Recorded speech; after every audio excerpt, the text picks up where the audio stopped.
let's go ahead and have a little bit of a Jai Courtney conversation here, because people They've know been him. trying to make him a thing for a while. Well, I was going to say, about 10 years ago was when it was really like they were really pushing him. Yeah. So he was the bad guy in the first Jack Reacher. Yeah. That's the first thing that I saw him in. Mm-hmm. He was in A Good Day to Die Hard, played Bruce Willis's son. That was like a notoriously horrible movie. That was just terrible.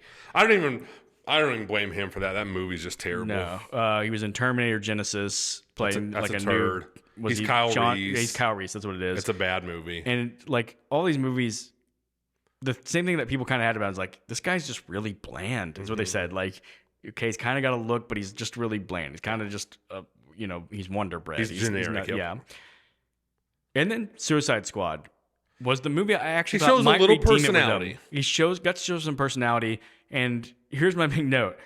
It really helps when you let Australian actors be Australian. That is the biggest thing in this movie, is he is just so Australian. Yeah. So like you kind of get like, oh, you realize in all those earlier movies, like he's trying to play an American and like doing an American accent, and it's just let this dude cook. Yeah. Let this guy be himself, because this is where he's awesome. Obviously, we already love Hemsworth, but like it's kind of like Hemsworth and Furiosa getting to be the villain and getting to be Australian still. Yep.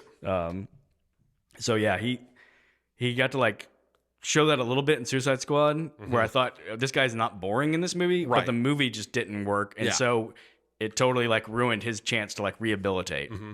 And part of me, I do feel for the guy, because now that we know that those movies suck, but in the moment you can see why he'd want to be in a Die Hard movie and a Terminator movie. Yeah, like that makes sense. It just happened to be that those movies sucked.